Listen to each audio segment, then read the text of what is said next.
Queridas amigas, queridos amigos, é uma grande honra estar aqui mais uma vez nesta cidade tão querida do estado da Geórgia. E para nós é sem dúvida uma felicidade, pois vemos a resiliência destes grupos que se aglutinam e continuam seguindo na proposta de disseminação da doutrina espírita neste abençoado estado e particularmente nessa cidade, na cidade de Atlanta. Eu fiquei maravilhado com as palestras, abrindo Andréia, nos emocionando a todos, Susana com a sua lucidez de professora e Júlio com a emoção e o poema de Castro Alves, que nos abençoa imensamente. Por mim já podíamos regressar, mas nos coube a tarefa de trazer a proposta de nosso Pai Celestial, a proposta da reencarnação, que não é uma proposta, é uma lei. E nós vamos conversar um pouquinho sobre este tópico tão interessante, tão empolgante, tentando fazer uma abordagem breve, pois o tema exige e demanda bastante estudo. A proposta da reencarnação, em nossa opinião, é uma das maiores provas do amor divino, que constantemente nos oferece a oportunidade de volver ao cenário da carne para que possamos nos reabilitar com nós mesmos e com os outros. E essa proposta sempre existiu. A ideia de reencarnação não está limitada ao Espiritismo. Nós trazemos aqui um pequeno contexto antropológico e histórico, nos mostrando que a ideia de voltar à carne, renascer em outro corpo, nascer de novo, é uma proposta antiga. Nós selecionamos aqui algumas passagens que estão no livro dos Vedas, no Bhagavad Gita, no budismo. Vamos ler juntas. Eu vou ler aqui de frente, que botei a telinha para que não fique de costas para vocês. A alma é eterna e a evolução progressiva. Só os que atingiram a perfeição não voltam. Livro dos Vedas. Na verdade, a alma é imortal, porque num determinado momento ela foi criada. Mas, na versão do Livro dos Vedas, nós vamos vendo este conceito, que nós entendemos perfeitamente. No Bhagavad Gita, apenas Deus é eterno. No Bhagavad Gita, eu tive muitos nascimentos, e tu também. Assim como uma criança se desnuda das velhas roupas para vestir novas, assim também a alma rejeita esse corpo para tomar outro. E no budismo, o que chegou ao fim dos nascimentos é dono da sabedoria. Como nós vamos ver alguma relação no Sermão da Montanha, bem-aventurados os puros de coração, pois verão a Deus.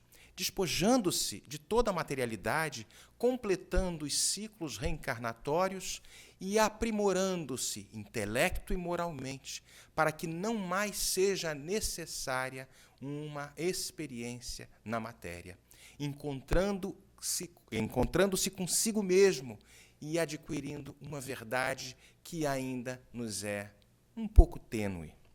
Vamos subir mais um pouquinho. Mazdeísmo ou zoroastrismo, de Zoroastro. Se alguém expia e não fez jus a isto nesta vida, fê-lo em vida anterior. Os druidas falavam também. A alma não perece, passa de um a outro corpo e se completa no infinito. Mais um pouco à frente, em Jeremias, antes que te formasse no ventre, te conheci. Esta proposta nós podemos ver, de repente, o mestre dos mestres conhecia a todos nós porque já pré-existíamos. Sempre existimos porque fomos criados. E vamos também no Evangelho de João, no capítulo 9, versículo 1 a 3. Quem pecou para que ele nascesse cego? Foi ele ou seus pais?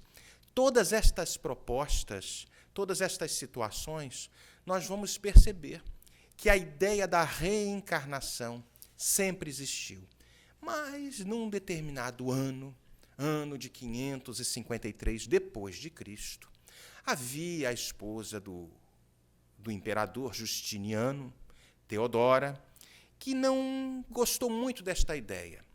E, no concílio de Constantinopla, com medo de renascer como uma escrava, porque ela tinha uma agenda pessoal um pouco equivocada, exige do imperador Justiniano para que retirasse esta proposta, e o Papa Virgílio, se não estou enganado, cedendo a estas ideias, acaba retirando a proposta da Igreja, excluindo a ideia de reencarnação, ideia que vem sendo apregoada desde muito tempo, como vocês puderam verificar nestas passagens, e até pelo próprio Cristo. E o rumo da Igreja Católica passa a tomar outros caminhos. Mas a proposta é de aprendizado, de educação. Educar-se. Havia um grande orador da Grécia Antiga, e essa história eu copiei do orador que deveria estar aqui, Simão Pedro. E achei por bem repeti-la, porque ele coloca de uma forma belíssima. Um grande orador chamado Licurgo. Licurgo retirava dos temas cotidianos e construía os melhores pensamentos. E ele fazia as suas falas com muita erudição. Era um orador nato. Mas, num determinado momento, lhe perguntam, isso mais ou menos no ano 400 a.C., 350, mais ou menos, aproximadamente, e lhe fazem essa pergunta: Licurgo, o que é educação? O que você pensa da educação? E ele pede 6 meses para responder. A plateia achou aquilo interessante, porque ele sempre respondia de bate-pronto. E, ok, ele era como se fosse o bambambam da época, não sei como é que vai ser a tradução, não é o namorado da Pedrita. Ele era o bambambam da época. E interessante que passam-se os 6 meses, ele chega ao local onde ficou devendo aquela explicação sobre educação, trazendo 4 caixas. 2 caixas grandes e 2 caixas pequenas. Na primeira caixa grande, na primeira caixa pequena, ele abre e sai uma lebre. Simão Pedro, me perdoe que estou copiando a sua história, mas é uma história verdadeira. E sai uma lebre em disparada. Ele abre a caixa grande e sai um cachorro feroz, correndo atrás da lebre. E o cachorro alcança a lebre e estraçalha a lebre. O povo ficou impressionado com aquilo. Que isso, meu Deus? Que coisa mais louca. Ele falou: calma, calma. Recolhe o cachorro bravo, bota na caixa. A lebre já tinha passado desta para melhor. Abre a outra caixa pequena e sai uma outra lebre. E a caixa grande, o povo já pensou: meu Deus, é outro espetáculo de terror. A caixa grande é aberta e sai um cachorro em disparada na direção da lebre. O cachorro vai e alcança a lebre, a abocanha, a joga para cima, começa a brincar com a lebre. Ele vai, recolhe a lebre, Vivinha da Silva, não sei como será feita a tradução, e bota o cachorro dentro da caixa. E traduz a sua palestra da seguinte forma: o primeiro cão não foi educado, o segundo, ele foi educado. Então, a proposta da reencarnação é de educação, edulcere, de arrancar de dentro os potenciais divinos, os potenciais que estão ali latentes, para que possamos, neste processo de observância, nos processos cognitivos que iremos fazer, o relacionamento entre os efeitos de determinadas causas relacionais, de determinadas atitudes, conseguindo viver melhor, por uma análise de inteligência, o ser humano, que é, na verdade, o princípio inteligente do universo, porque Deus é infinitamente bom e justo, é a causa primária, primeira de todas as coisas, inteligência suprema do universo, nos criou como sendo centelhas, como sendo pedaços desta divindade, com potenciais de inteligência inigualáveis, como nós vamos ver o que somos. E nós vamos ver na pergunta número 1 do Livro dos Espíritos que Deus é a inteligência suprema, sem dúvida, a causa primária, primeira de todas as coisas. E somos o princípio, por definição, na pergunta 76. Eu estou lendo, deveria estar lendo daqui. Que somos todos os seres inteligentes da criação. Então, esta inteligência deve ser aprimorada, deve ser selecionada de uma forma para que a gente possa viver melhor. E a proposta é, sem dúvida, de educação. Então, nós vamos vendo que é o aprendizado. Na pergunta 132 do Livro dos Espíritos, Allan Kardec nos faz exatamente esta pergunta. Qual a finalidade da reencarnação dos espíritos? E os bons amigos espirituais nos trazem: Deus vos impõe a encarnação com o fim de fazer progredir os espíritos. E na 230, o espírito progride no estado errante, porque esta pergunta é feita também nos grupos de estudos, e muitos de nós: mas por que a necessidade de uma reencarnação se eu não posso progredir no mundo espiritual?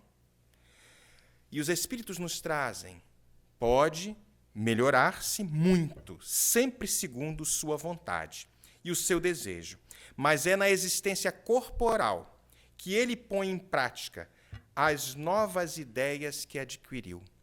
Porque é necessário o contato com a matéria para que estas experiências possam ser vividas na sua íntegra. É preciso que nós tenhamos todas as dificuldades necessárias a testar o espírito que ora progride e completa a sua prova ou sucumbe terrivelmente na situação que lhe foi ofertada. É muito interessante porque neste livro eu vi que Júlio, eu acho, mencionou esse livro, Renúncia. E eu separei algumas questões que irei ler para vocês. Havia, num determinado momento, no primeiro capítulo, um grupo de espíritos, e um deles, chamado Pollux, e este grupamento de espíritos encontrava-se numa reunião no mundo espiritual. E nesta reunião no mundo espiritual estavam muito temerosos de volver à Terra, porque haviam falido várias e várias vezes. E rogavam, de uma forma muito específica, pedindo a Deus que os dessem força para seguir, porque haviam repetidamente entrado no processo reencarnatório e haviam falido. E é maravilhoso, porque Deus não desampara ninguém. Havia uma entidade específica, que é o Espírito, que é a grande protagonista desta obra, Alcione, que pede para o seu orientador em uma outra estrela, na constelação de Sírius, para que voltasse à Terra, porque ela não tinha mais a necessidade da reencarnação. Como o próprio orientador disse, não há mais a necessidade da reencarnação. Você tem certeza que você quer voltar?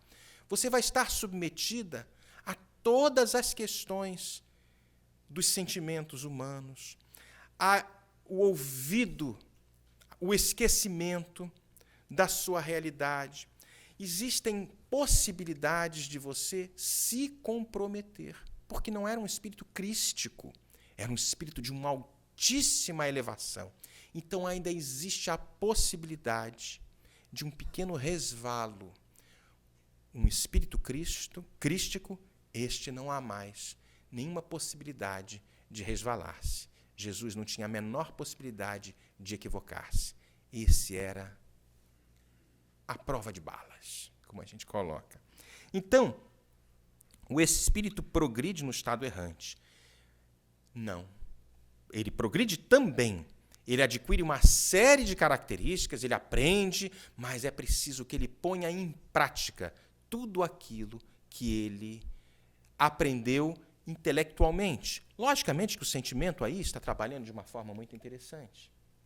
Aí nós vamos vendo a passagem do espírito pela vida corporal é necessária para que possam cumprir, por meio de uma ação material, os desígnios cuja execução Deus lhes confia. E vamos vendo no Evangelho segundo o Espiritismo, o Espírito São Luís, no capítulo 4, no item 25, é-lhes necessário, a bem deles, visto que a atividade que são obrigados a exercer lhes auxilia o desenvolvimento da inteligência. E na questão número 131 do livro O Consolador, nós vamos perceber como adquire experiência o espírito encarnado. A luta e o trabalho são imprescindíveis ao espírito. É lutando, trabalhando e aprendendo que a alma adquire as experiências necessárias na sua marcha para a perfeição. No Evangelho de João, nós vimos que, seguindo um pouquinho mais à frente, em verdade te digo, quem não nascer de novo não pode entrar no reino dos céus. Trazendo de novo, mais uma vez, a proposta da reencarnação. E muitos segmentos do cristianismo interpretaram isto como se fosse o batismo, nascer de novo numa determinada doutrina cristã, pertencente a uma determinada... Não, eu já estou agora pertencendo a esta ou aquela denominação religiosa. Eu nasci de novo. Lógico que existe, sem dúvida, um processo de renovação, de nascimento, mas esse processo é preciso que aconteça de uma forma muito mais intensa, que haja um ouvido completo de tudo que foi este Espírito responsável, trazendo de volta a lei de causa e efeito, para que ele, no ouvido destas questões, possa traduzir tudo que aprendeu no mundo espiritual, no estado errante, e pôr em prática na vida material. Aí o grande desafio. Porque quando nós estamos cientes de tudo que fizemos de equivocado, é mais fácil nós chegarmos a um caminho de acerto. Deus vai perceber, quando o espírito verdadeiramente aprendeu a lição, quando através do ouvido de todo o seu histórico, reaciona, reage, age de forma natural no bom caminho. Significa dizer que a lição está verdadeiramente introjetada no espírito imortal. Eu posso ter cometido algum erro. E aí, por medo de retaliação, daí a lei de Talião, que encontra-se inicialmente no Código de Hammurabi, mais ou menos 1700 a.C. A lei de Talião, a lex talionis, como dizia o Império Romano, vem de Talião, vem da lei de tal e qual. Talião de retaliação. O que eu faço, sofro uma retaliação. Por medo de retaliação, eu sigo num caminho, mas obedecendo a processos cognitivos, com medo. Não vou fazer isso não, porque senão eu vou levar uma burdoada. Burdoada não é bem a palavra para os nossos tradutores. Mas vou sofrer as consequências disto tudo.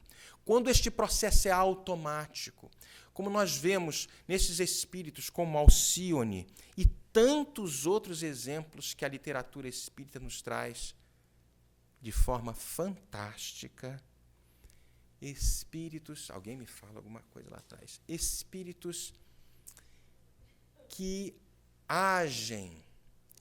Eu tenho que falar mais devagar.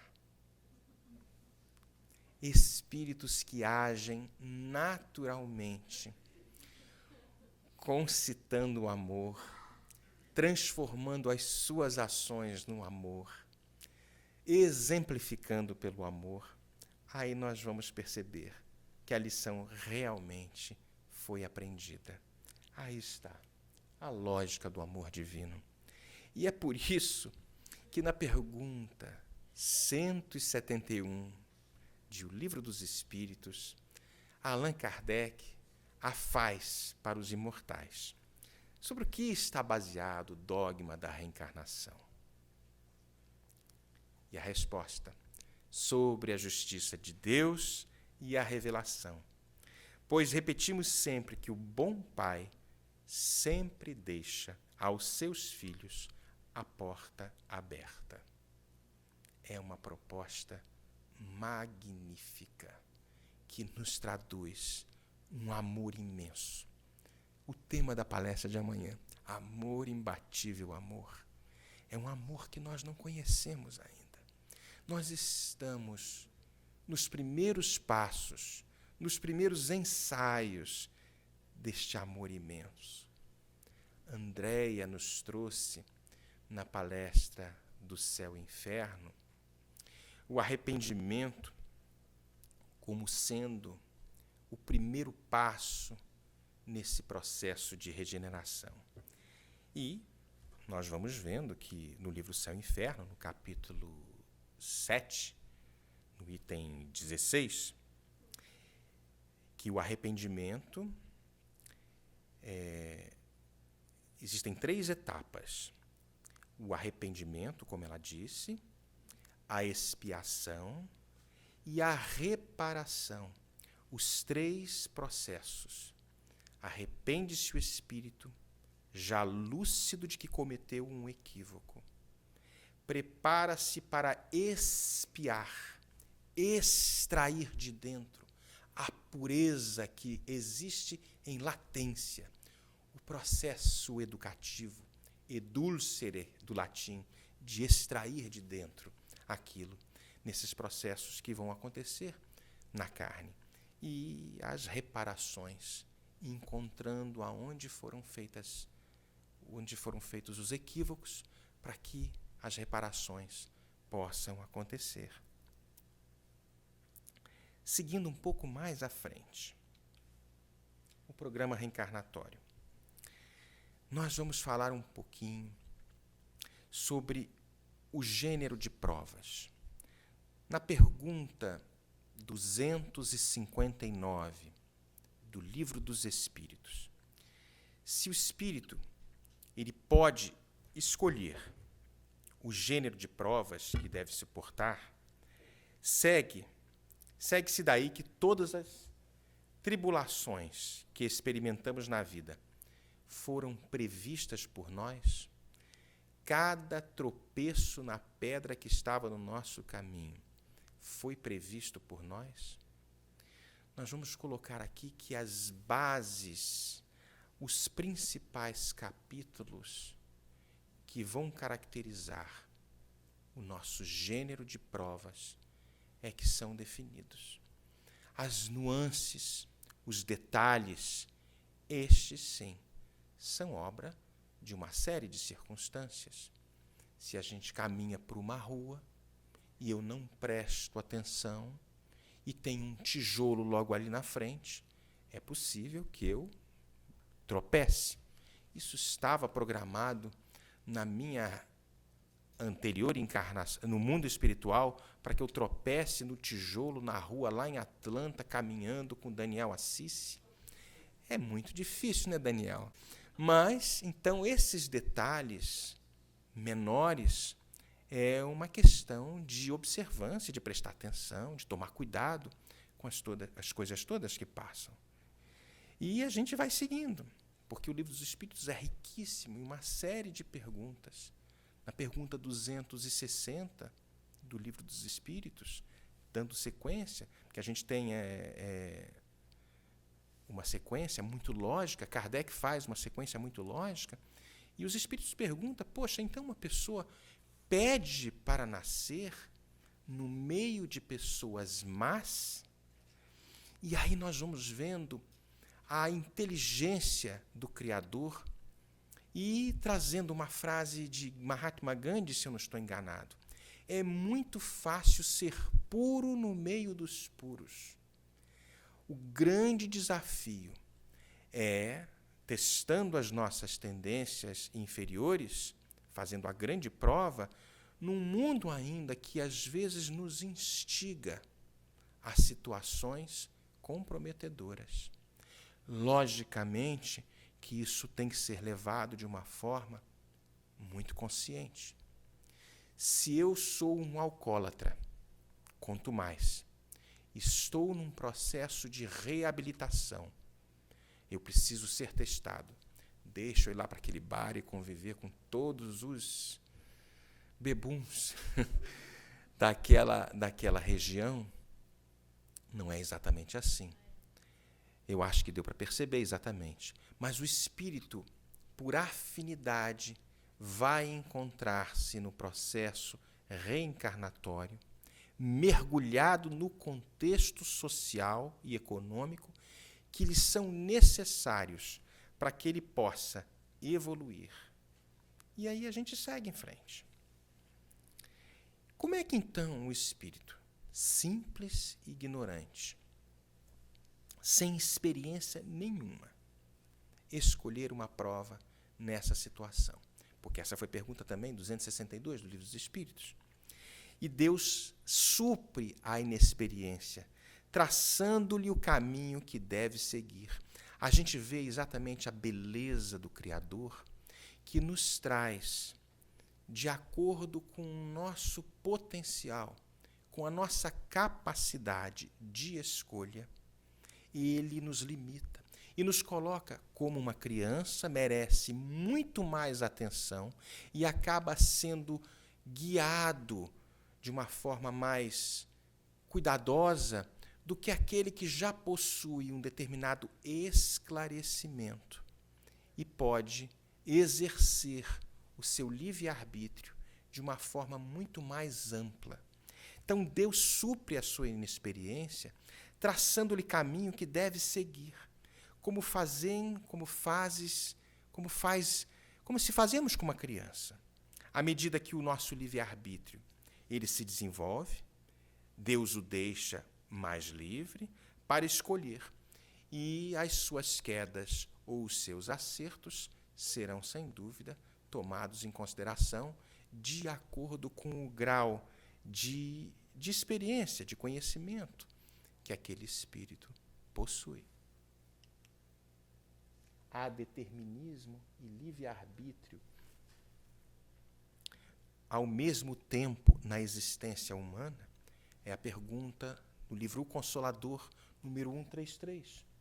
E a resposta: determinismo e livre-arbítrio coexistem na vida, entrosando-se na estrada dos destinos para elevação e redenção dos homens.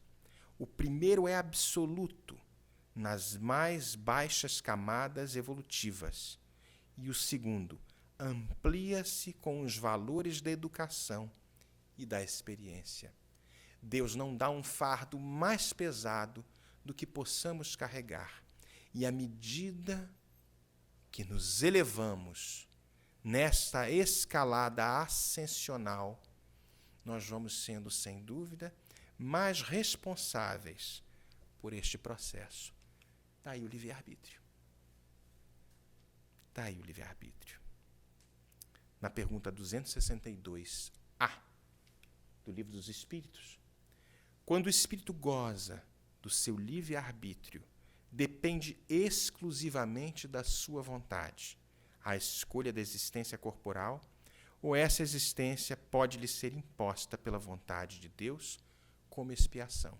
Foi a pergunta que Allan Kardec nos fez. Deus sabe esperar. Não apressa a expiação. Entretanto, Deus pode impor uma existência a um espírito quando este, por sua inferioridade ou sua má vontade, não está apto a compreender o que poderia ser-lhe mais salutar. Da mesma forma que nós educamos os nossos filhos, quando eles, por birra, não querem uma determinada coisa, não quero comer verdura porque isso eu não gosto, me dá um hambúrguer com batata frita. Traga 2, porque eu também quero. Mas, quando as crianças têm uma determinada atitude que não lhes é salutar, cabe aos pais conscientes fazerem este processo de ajuste. Aí o processo de educação. Deus utiliza-se desta proposta de uma forma muito mais inteligente e muito mais ampla do que a nossa. Não temos ideia de como é que estes processos se dão. E aí nós vamos chegar. Reencarnamos. Aí está o processo da reencarnação. Estamos vendo aí Teresa acabou de reencarnar, né, Teresa? E na pergunta 330 do Livro dos Espíritos, os espíritos conhecem a época em que reencarnarão?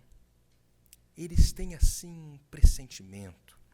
Eles pressentem como um cego sente o fogo que se aproxima, que era mais ou menos como os imortais respondem. Sabem que devem retornar a um corpo, como sabeis.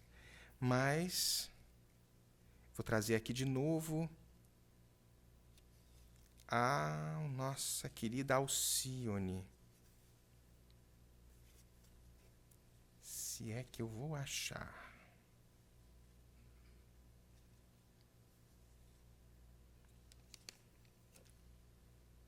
Meus queridos, eu não vou achar. Mas Pollux, que era o personagem, objeto das atenções da protagonista do livro Renúncia, no seu sentimento de que estava próxima à reencarnação, as suas angústias, os seus medos, as situações conflitantes, com medo de falir mais uma vez, o deixavam apreensivo. Ele percebia que este momento estava próximo. E Alcione, naquele processo de um amor imenso, o adormece, os benfeitores espirituais o recolhem e o encaminham para um novo processo de reencarnação. É belíssima a história. Então, esse momento da reencarnação, ele é acompanhado de uma determinada perturbação, mas ela é muito interessante porque vai variar de um espírito para outro. Existe o processo da desencarnação e existe o processo da encarnação. Na pergunta 339 do Livro dos Espíritos, nós vamos ver que o Kardec nos faz também a pergunta: o momento da encarnação é acompanhado de uma perturbação semelhante àquela que tem lugar à desencarnação? E a resposta dos imortais, dos espíritos, é a seguinte: muito maior e, sobretudo, mais longa. Na morte, o espírito sai da escravidão. Na encarnação, no nascimento, ele entra nela. E aí nós vamos vendo na proposta do Evangelho, talvez de Mateus, se eu não estiver equivocado, reconcilia-te com teu adversário enquanto ele está no teu caminho, para que ele não te leve, não te entregue ao juiz, e o juiz não te entregue aos juízes, e os juízes não te encarcerem até que pague o último ceitil.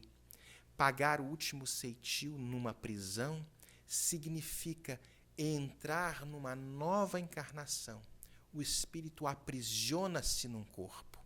E aí, este pagar até o último ceitil significa quitar as nossas dívidas. Estes processos que nos trouxeram a um processo reencarnatório novamente. Esse processo vai repetir-se ao infinito. Lógico, ao infinito é muito relativo, porque Deus tem pressa e há um momento em que há um basta. mesmo nessa imensa quantidade de reencarnações, há um momento, como vimos nas perguntas anteriores, que Deus diz, basta.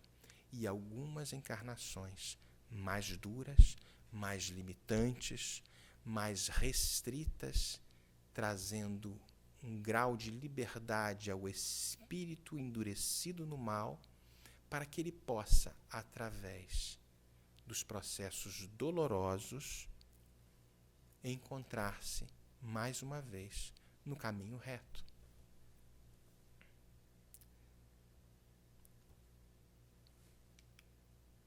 Pergunta 344. Em que momento a alma se une ao corpo? Na concepção.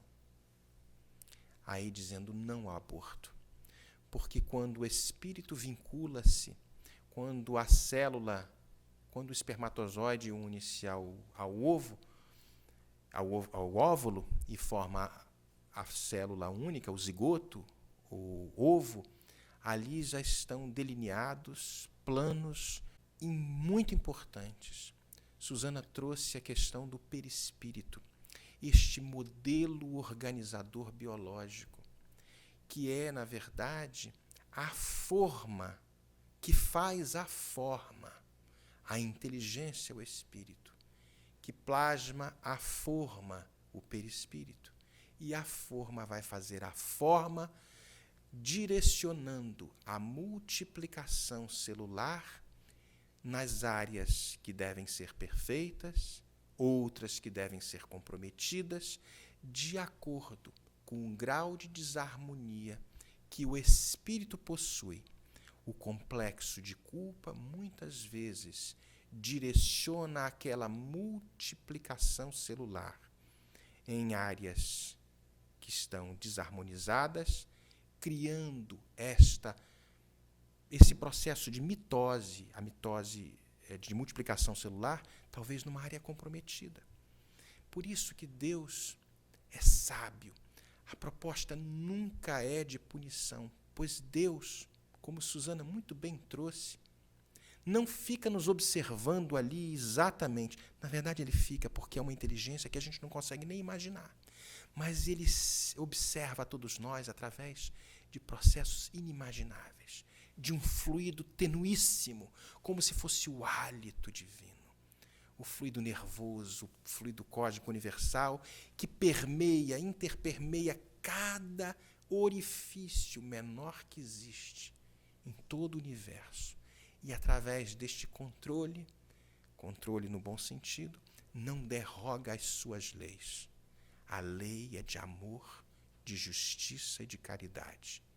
E quando nós estamos sofrendo uma situação equivocada, passamos por uma experiência equivocada, fruto da nossa própria invigilância, não foi Deus quem nos puniu, fomos nós quem nos punimos, saindo do trilho de uma lei e de um fluxo de amor que a tudo conduz. Porque a onisciência divina, que nos programou o espírito para a glória solar, nos propicia desde os primórdios os mecanismos hábeis de autoiluminação. E uma vez encontrando-se com estes mecanismos, cientes de que há uma beleza em todo o processo de criação, nos cientificamos de que é melhor nos rendermos ao amor, imbatível amor. Já um preâmbulo da palestra de amanhã. E qual o nosso objetivo de existir? Qual o nosso objetivo? Viver ou existir. Copiando mais uma historinha do nosso querido Haroldo Dutra Dias, que ouvimos numa palestra, ele nos trouxe uma história que vou repetir para vocês também. Havia uma pessoa, um jovem, um grande andarilho, e que saiu de uma cidade para outra. Vivia viajando. Mas especificamente, nesta cidade que ele estava, logo nas portas de entrada, havia um cemitério. E nas lápides estavam os nomes das pessoas e com idades muito pequenas. Estava ali, por exemplo, nasceu no dia tal e morreu no dia tal. Ele achou aquilo interessante porque, fazendo a matemática, todas as pessoas que estavam sepultadas naquele cemitério tinham menos de 15 anos. Ele achou interessante. Falei, meu Deus, aqui só morre criança. E ele foi, lápide por lápide. Aqui só morre criança. Entra nas portas da cidade, procura o sábio do local e pergunta, meu Deus, aqui só morrem crianças? Eu vi ali, fiz a matemática, a data do falecimento com a data do nascimento, e vi que tinha ali gente de 5, 6 anos, 7. O mais velho tinha 15 anos. Que coisa interessante. É assim mesmo? Eu falei, não, meu filho, de maneira alguma. Aqui morrem pessoas de todas as idades. Crianças, jovens, velhos, muito velhos. Mas como o senhor me explica aquilo? É diferente o nosso método de aferição. Aqui, nas lápides, nós passamos a contar a data que a pessoa verdadeiramente passa a ter ciência de sua existência e a data que ele morre ou desencarna. Então é preciso que nós nos assenhoremos desta proposta educativa. Reencarnar-se é um ato de profundo amor do Criador, nos dando uma segunda, uma terceira, uma quarta, uma enésima chance à reabilitação. A parábola do filho pródigo nos traz ensinamentos belíssimos, porque somos todos nós, de uma certa forma, os filhos pródigos que voltam a um cenário que, mais especificamente, estamos inseridos num contexto espiritista. E, neste contexto, prestamos atenção de como bem proceder. Júlio nos trouxe, na sua palestra anterior à nossa, alguns exemplos belos de como é estar consciente, como nos portamos na casa espírita. Nós somos, às vezes fazemos isso de forma tão sutil, porque já são condicionamentos tão corriqueiros do nosso psiquismo, da nossa psicologia, de forma hipócrita. Ele nos trouxe uma coisa muito interessante. Não tem nada de errado termos uma casa confortável, um carro confortável, mas a gente inverte os valores. Ser humilde, como ele nos trouxe de forma bela, ser humilde é aquele que se assenhora da sua pequenez diante do Criador. Quando nós fazemos uma observação deste minúsculo ponto flutuando no sistema solar, que se chama planeta Terra, e essa observação foi feita por um dos grandes astrônomos da atualidade, que já desencarnou, Carl Sagan. Carl Sagan, que era materialista, põe o telescópio que fez a análise da Terra, na verdade, era a Voyager, que foi lançada pela NASA, este satélite que tinha a missão de fotografar todos os planetas que ele passava. E o objetivo era sair dos limites do sistema solar. E a Voyager ia enviando, por sinais de rádio, aquelas informações de Júpiter, de Saturno, de uma série de outras. E ele traz a informação que nos coloca estarrecidos. Daqui, desta posição, o planeta Terra parece um minúsculo ponto apoiado num raio de luz e vai discorrendo da nossa pequenez no universo e nos traz onde estão os conquistadores do passado, todos os déspotas, todos os grandes tiranos, todos os santos, todos os grandes líderes, heróis e sanguinolentos, bons e maus, estão proporcionalmente colocados neste pequenino planeta, minúsculo. Porque nós brigamos tanto por um canto de terra que hoje pode nos pertencer, amanhã troca de mão. E nesse processo reencarnatório, como vamos ver numa proposta da rainha de Havre, uma rainha de França, que nos traz no Evangelho segundo o Espiritismo, uma belíssima passagem. Eu que quando voltei ao mundo espiritual, esperava ser recebida com as pompas de uma rainha, encontrei aqueles que estavam muito abaixo de mim, em posição de imensa superioridade. É preciso ser humilde para entender que esta onisciência divina a tudo programa e que neste processo de educação do espírito imortal, e Júlio nos trouxe Castro Alves, que nos mistérios peregrinos dos mistérios dos destinos, que nos mandam renascer, da luz do Criador volvemos, muitas vidas vivemos para a mesma luz volver, não é isso, Júlio? E aí nós vamos percebendo quantas escolas, quantas vidas, quantas vezes. Uma existência, um ato, como diz André Luiz. A morte é um jogo escuro de ilusões que nos descortina. Uma série de enganos e de acertos.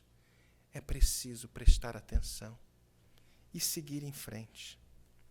A encarnação, para todos os espíritos, é apenas um estado transitório. É uma tarefa que Deus lhes impõe, quando iniciam a vida, como primeira experiência do uso que farão do livre-arbítrio. Os que desempenham com zelo essa tarefa transpõem rapidamente e menos penosamente os primeiros degraus da iniciação e mais cedo gozam do futuro dos seus labores. Os que, ao contrário, usam mal da liberdade que Deus lhes concede, retardam a sua marcha e, tal seja a obstinação que demonstrem, podem prolongar indefinidamente a necessidade da reencarnação e é quando se torna um castigo. Para ilustrar, e terminando esta nossa conversa, um caso que já é muito conhecido de vocês, mas ilustra de forma bela. Há muitos anos atrás, o grande orador Divaldo Pereira Franco vai a uma cidade em Portugal proferir uma palestra e, no final desta palestra, acerca-se dele um casal de portugueses e pede uma pequena entrevista.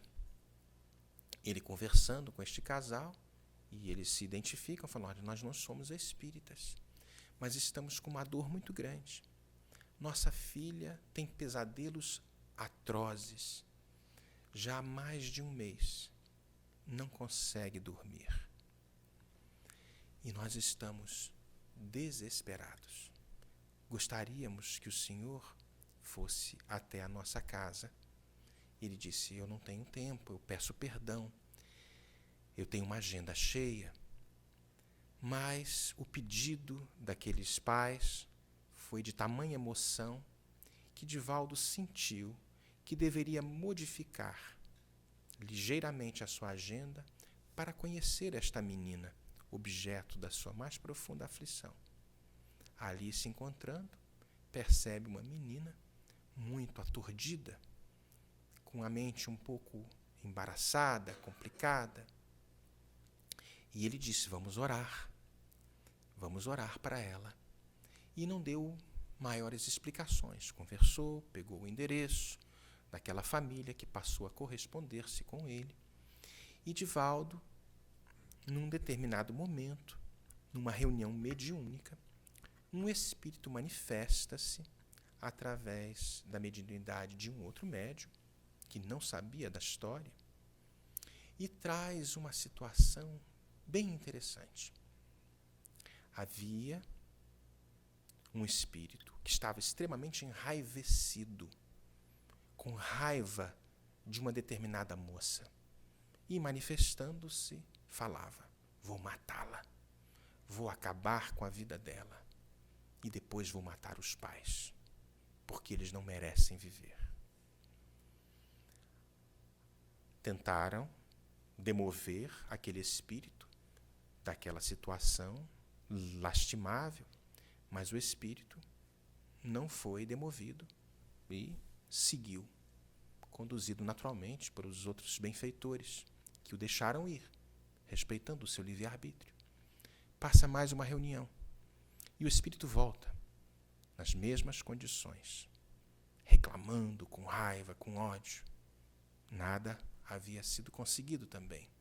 Por mais sensível que fora o doutrinador ou o dialogador, não conseguiu demover aquele espírito. Numa terceira intercessão, o espírito aparece numa terceira reunião e resolve contar o seu drama. Vocês estão tentando me convencer, mas eu não vou ser convencido, porque vocês não sabem da situação.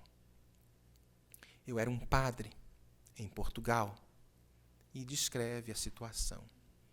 Todos me acreditavam, eu era querido da minha paróquia, era honrado, amava o meu sacerdócio. Mas havia um prefeito que estava roubando o povo, as finanças do povo.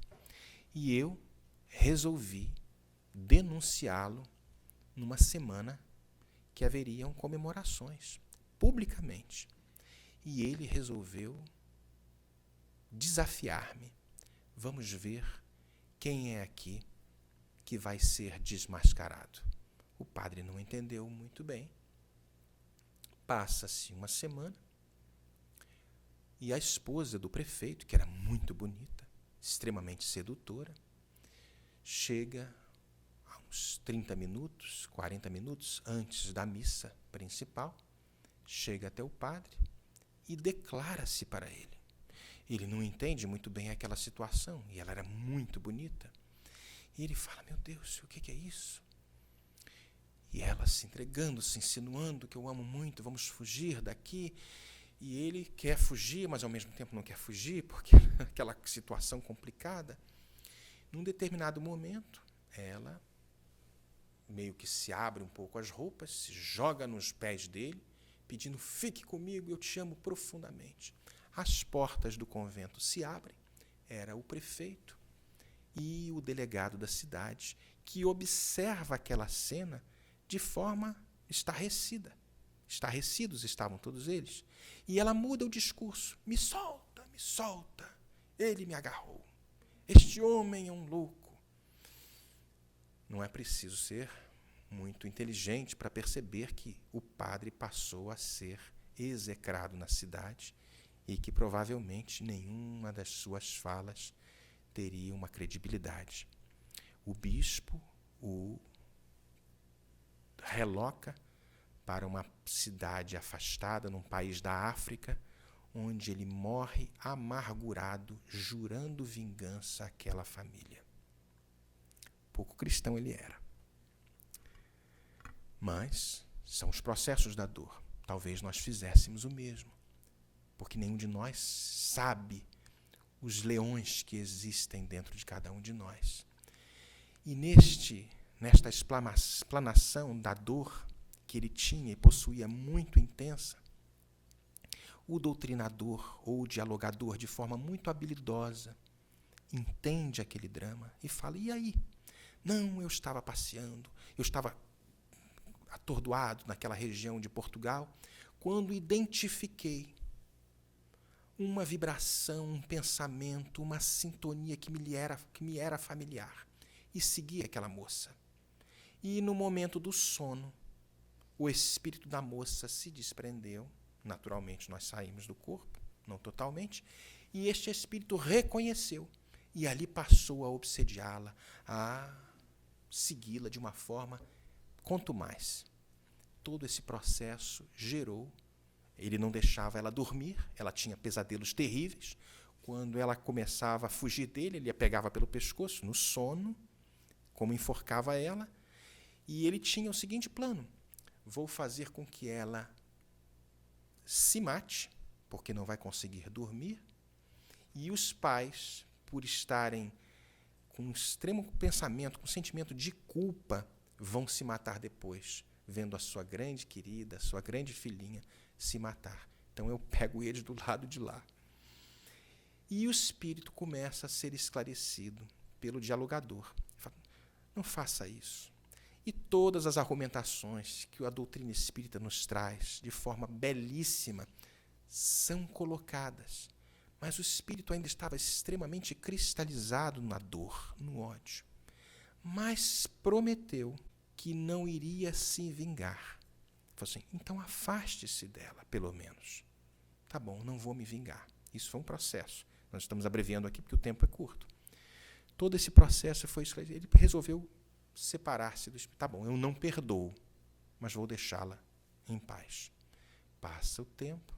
Divaldo volta a Portugal, agora já com uma certa amizade com a família, e percebe a menina que estava mais tranquila, porque no dia seguinte que este processo se deu, os pais ligaram para Divaldo, e a menina estava liberta, aparentemente acordou bem, estava disposta, algo mágico, entre aspas, havia acontecido. As amizades continuaram e passam-se os anos. Divaldo segue fazendo as suas viagens internacionais, desenvolve a amizade com o casal e encontra-se numa determinada cerimônia o casal, a menina e um namorado. E mentalmente ele imagina, vai ser necessário a reparação. Como será isso? Ele pensando. E Joana aparece. Meu filho, você está vendo o namorado dela? Sim, tudo mental, né? Eles vão se casar e terão um filho. Adivinha quem vai reencarnar como filhinho dela? Será provavelmente um filho que não vai bicar com a mãe, mas a proposta de educação, de reabilitação está aí. Porque um pai verdadeiro quer que todos os seus filhos se amem imensamente. Daí a proposta de Jesus. Amai aos vossos inimigos. Amai a todos. Ama indistintamente.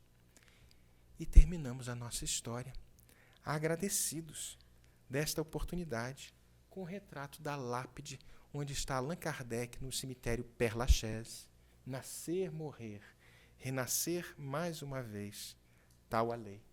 Renascer ainda e progredir sempre, tal a lei. Muito obrigado. A palestra não foi emocionante como a de Suzana, maravilhosa como a de Andréia e empolgante como a de Júlio, mas nos traz uma ideia de que reencarnar é muito bom. Vamos aproveitar esta chance, aproveitando cada minuto de nossas vidas, até que as nossas vidas possam ser um dia a própria carta viva do Evangelho, pois essa é a proposta de Jesus. Muita paz.